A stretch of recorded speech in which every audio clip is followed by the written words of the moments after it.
As a quick precursor to this episode, I would love to invite you to attend the autumn edition of my in-person event, Dare Greatly in the Coaching Arena, which will be held on Friday the 8th of November in Barnes, southwest London. It's a 5-minute walk from Barnes Station, and there's also a free car parking place on site. So it's the best of both worlds. We will be preparing and planning for your best ever 2025, and you will leave with that vision and strategy for your next 12 months with a newfound sense of connection and focus.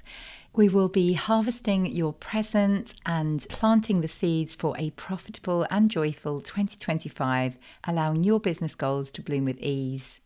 I'm very excited to be bringing the warmth of the season and all of those beautiful colours and everything we can learn from shedding what no longer serves us and preparing for spring. Embrace the seasons of change and join me on 8th of November to Dare Greatly in the Coaching Arena. Do not worry if you don't know anyone. I will ensure that you feel welcome from the moment you arrive until the moment you leave. I cannot wait to see you there, and grab the link now in the show notes. Hello and welcome to Women in the Coaching Arena podcast. I'm so glad you're here.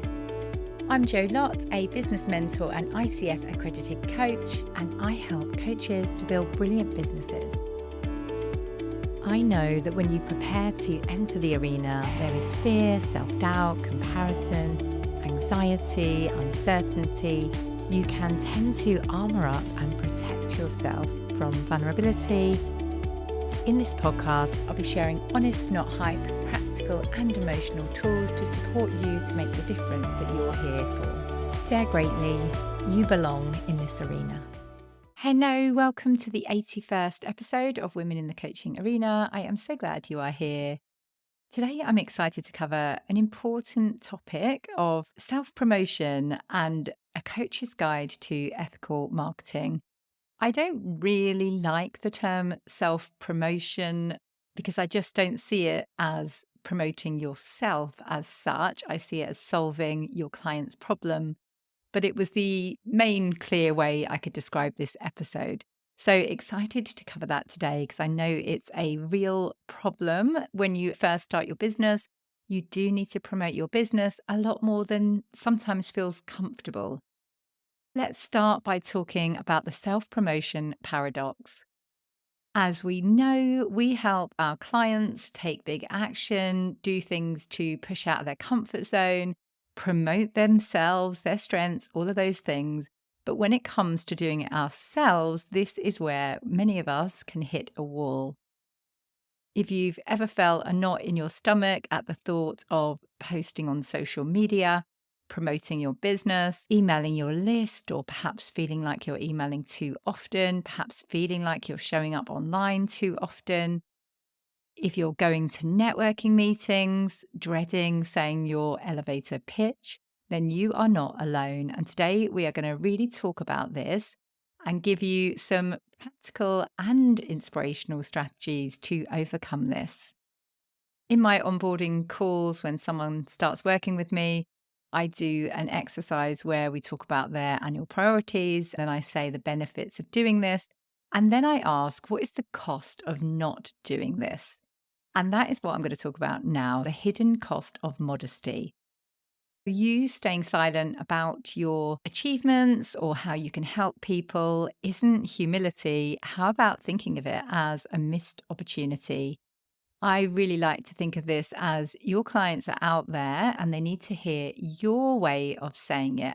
I had a new client start this week who was saying, oh, there's already somebody in this space completely dominating that particular industry. I said, well, what's someone meant to do if they don't particularly like her or they don't gel with her approach? Just think, oh, well, I'll just have to stay stuck then because, there's no one who resonates with me. I love to think about this self-promotion word as active serving your ideal client. Really think about marketing as helping your ideal client move forward. You aren't promoting your service. You are helping them take small steps in the right direction, inspiring them to start changing their beliefs to see whatever it is they want to achieve is possible for them and perhaps eventually taking that extra step towards you and working with you if they choose to. Again, I was hearing a lot of resistance from my client about being a career coach and someone saying, well, I want you to get me this type of job and be a headhunter, essentially. That particular client isn't for you. It's like if I were to just quit my business coaching job because one person asked me to do their social media for them, then I wouldn't be in business now. Really think about the amount of people there are in the world and that you only need a few of them. Yes, thousands and thousands of people will consume this podcast, my marketing, social media, email list, and only a very small percentage of those will become clients. And that's absolutely okay.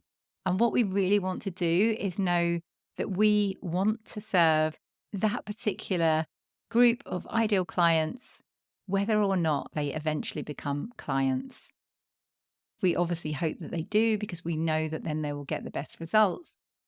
Even if you improve someone's life just a small bit, is that not worth overcoming your ego of self-promotion?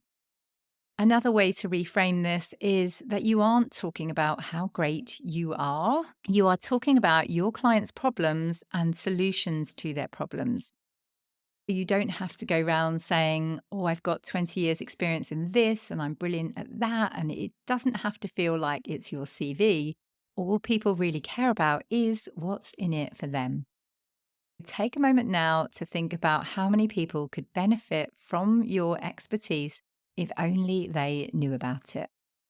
I know this is very easy to say and much harder to do. So let's address the psychology behind this self-promotion and why so many of us feel resistance to doing this.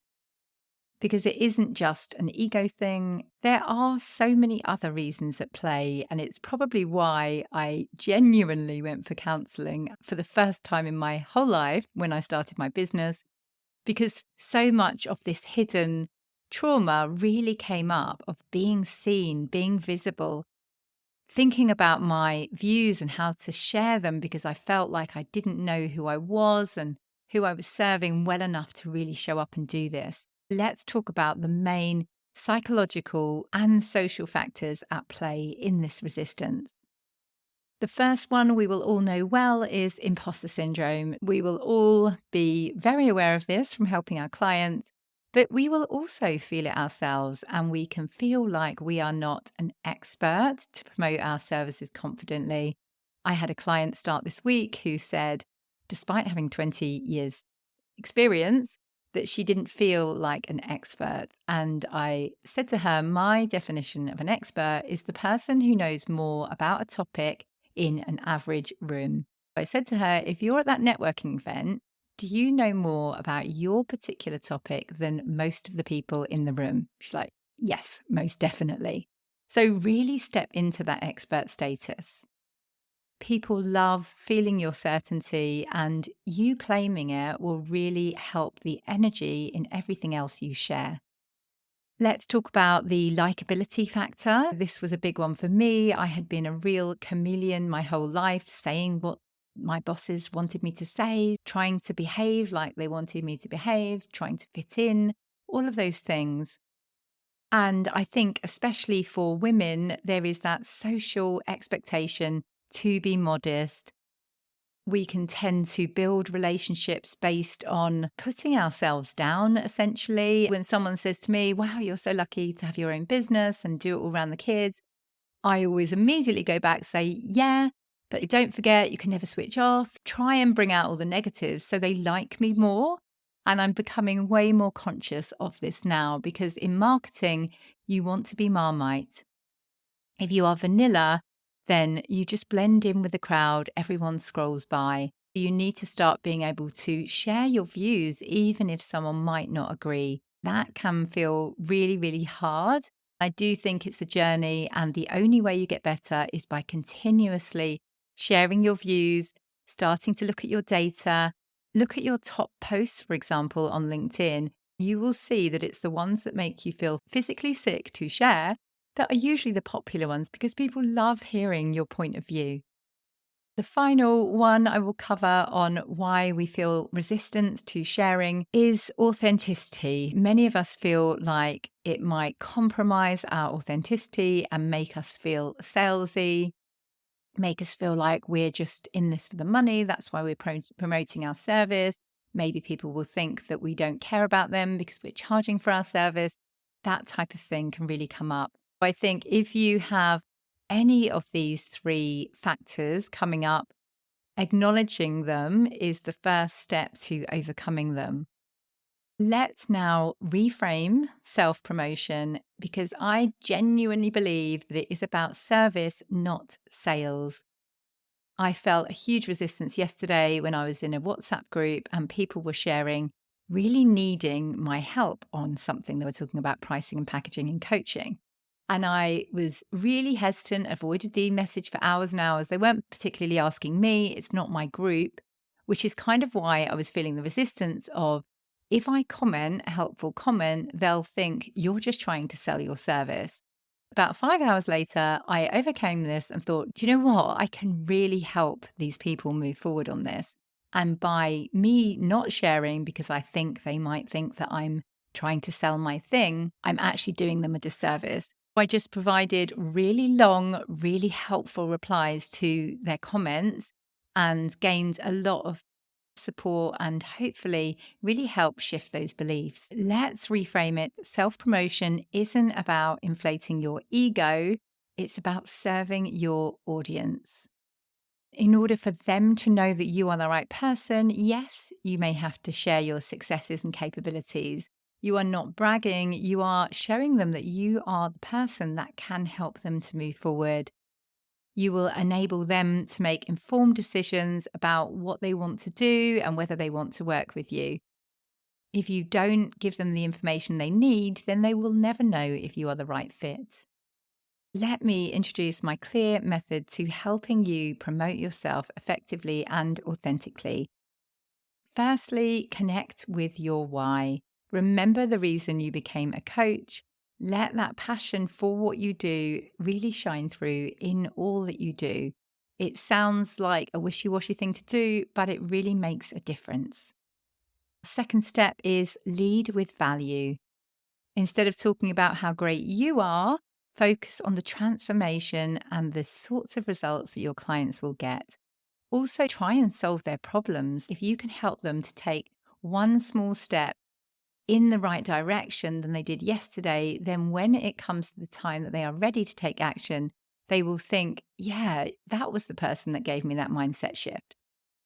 Our third step is evidence-based storytelling. Use case studies and concrete results to illustrate your impact. I think I'd spoke about this on a previous episode that I have absolutely masses of case studies and social proof. I really need to utilize it more often. I'm talking about upping my game to twice a week sharing case studies. I do know someone who actually shares every single day. I think if, for example, you use Instagram stories, then that's really easy to do.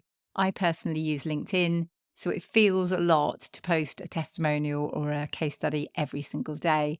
But I really do think I could do it twice a week. That is what I am intending to do going forward to really up my game on evidence-based storytelling.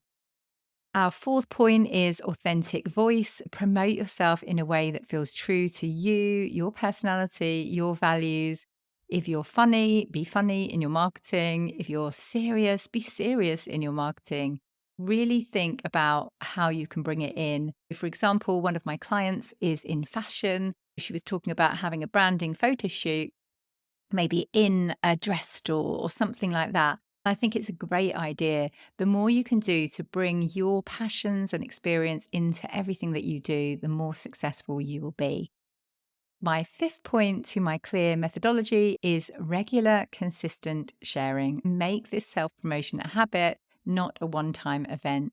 The more you do something, the less sensitized you will become to it. You know what it's like when you first put out your social media post. It takes months of exhausting energy just to do that one thing. Before you know it, when you are a consistent poster, you just hit post, you close down the tab and you carry on with your life because you have become used to that level of discomfort that now It makes the uncomfortable comfortable. So keep doing it as much as you can.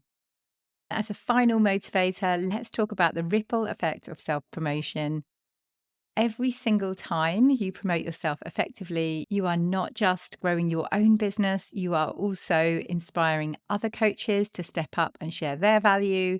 You are showing potential clients what's possible for them, and you are elevating our industry as a whole. Something I really want to get better at is talking about money, because I often say that the reason I do this work is to help women make money, which took me a long time to say. But what I've realized is the only reason I went into this work is seeing other coaches talk about it and me thinking, is that really possible for me? I noticed my own resistance in talking about this and my clients' resistance in talking about this. I had a potential client reach out to me yesterday and said, I want to know, like, in figures, what your clients make. And the problem is, many of them have asked me to edit that out of our case studies. I had one recently who said online, I made 25,000 from this program in 3 months. And then she was like, oh my God, I don't want anyone to know how much I'm earning. Do you mind taking that out? I've had another client who has just had her first 10K month, but people feel really nervous, like they're bragging. So my type of clients generally won't say the amount, probably because I don't also say the amount. I really want to become better at that.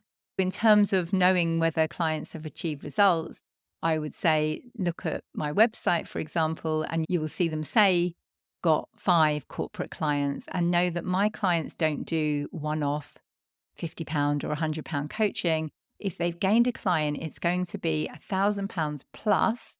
And obviously, if it's an organization, it's more likely to be closer to £10,000 for that one project.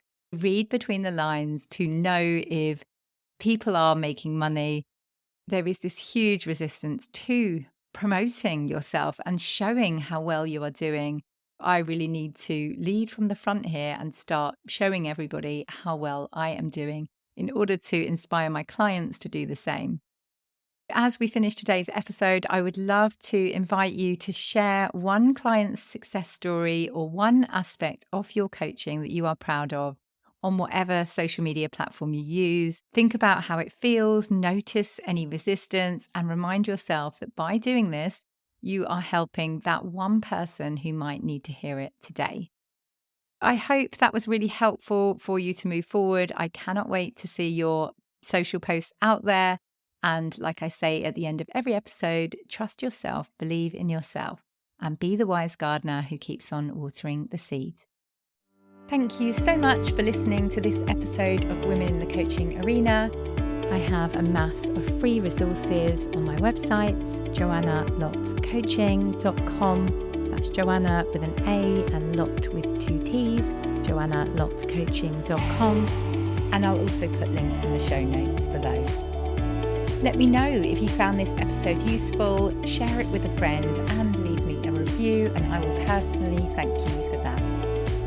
Remember to trust yourself, believe in yourself, and be the wise gardener who keeps on watering the seed. Get into the arena, dare greatly, and try